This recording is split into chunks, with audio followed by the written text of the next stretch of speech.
Good afternoon to everyone. There are two reasons why I chose this topic. The first one is because I had it already written. So the truth is I actually didn't work too much for the Congress. And the second one is the second part of the name. This is not only about Australian economics, but Australian economics in the 21st century. Yes, it tries to move us to think of new ideas or new things to study. As this article was written in English and we have foreigners here, I was asked if I could present it in English. I will do my best to be understandable for everyone. Well, I begin.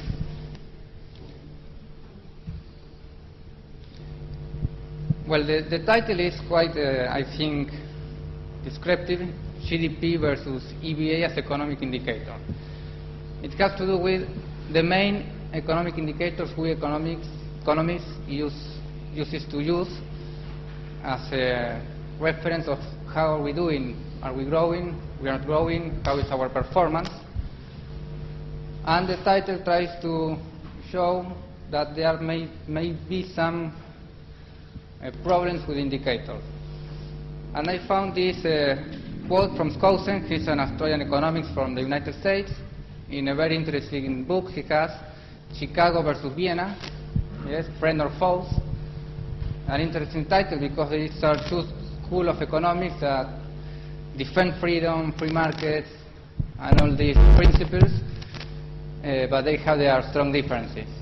And in one section of the quote he says, well, the use of GDP or the GDP indicator tells us that if consumption grows or government spending grows, we are better. And he says, well, something sounds strange. Government spends more and we are better. So the idea is to see what might be the problem with this indicator. These are the sections of my written article. I will, as it a bit longer, if I would like to expose everything for the time we have, I will focus only on the main points of each section. The first one, introduction, I have no much more to add. GDP is the main indicator. If we want to have one that works well, this one should be, at least the first one. So I will go to the second section. Well, the importance of statistical error. This section I mainly follow an interesting book from Morgenstern. We know him for attending the Mises seminar in Vienna and also for starting theory of games with von Neumann. Yes, two different approaches. But he has another interesting book called On the Accuracy of Economic Indicators, where he starts to study how these indicators are not only methodological built, but how they are conceptually built. And he starts to point some problems that result to be more significant than they are assumed to be. So in this section, this is not the only author I follow, but he's the main author I follow. So the first point is that small errors can result in big mistakes. And I will use two examples. Okay, this is an unforgivable thing for an Australian seminar. Yes, use equations. Before I am expelled and banned for entry for the rest of my life, I didn't write them. Yes, I borrowed them from Morgenstern, and he borrowed them from another author. So I'm the third borrower. So he starts with two equations, and he says, well, okay, we have to estimate one of the parameters, in this case the letter A, and the two equations below are this parameter calculated with a small difference, which is the bottom line that says 0.00002. Yes? Which any one of us will say, well, what's the problem? when we resolve these two system of equations with this small difference, the result differs in 200,000. Not so small. Yes? So what he tries to say with this is, be careful, the size of the error is no less important than where the error is located in the model of the system. So small errors can have very important impacts.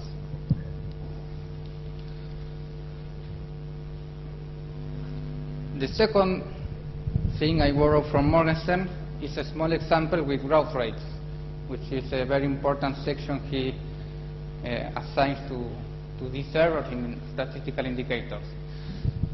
So the first box is a scenario of 2 years or 2 periods, where the first column, where it says 0%, is, okay, we have no error. Year 0, our GDP is 100. Year 2, 0 error, is 1 and 300. We grew 3%. The 1, 2, 5, and 10% are the standard errors for each observation. So in period 1, the error drags us below. If we have a 1%, from 100 to 99. And for year 2, the error affects the other side. Yes, the GDP tends to separate. So with 0% error, we have the 3% growth. With 1%, we jump to 5.08. One error of mistake, more than a 50% of deviation. With 2%, we go to 7.20, more than 100% error of the 3 growth rate. The box below is the same, but with the errors affecting the other way around. For the first year, they add the growth, and for the second year, they diminish. So the effects go to the other side. We grow from 3 to 0.96 to decrease 1.04. So this error doesn't only have a big impact in the growth rates, also changes the thing. For the same scenario, with only a 2% error, we can say that we are growing like China, yes, 7.20, or we are decreasing. It's not something that we say, okay, let's forget about the statistical error. So Morgenstern sometimes sounds like a little bit angry when he says, how is it possible that with this, when we look at the statistical indicators, they are not at their side the standard deviation of those indicators. It's not a minor information that we can overlook. Usually it's to say that the 10% is more or less what GDP error may have. 25.89 to a decrease of 15%. A spread of 41 points, almost 42. Yes, it can have this kind of impact. This is very important because the size of the standard error, it tells us if we have more or less a good idea of what we are doing, or we don't have an idea. It's like if we say, to change a little bit the subject, if in the last 10 years the global temperature of the world has increased 1%, with a standard deviation of 10. Yes, it's quite meaningless. So if we don't know how big is our range of possible data, we are almost like blinded with this indicator if we are going to use it as our guide.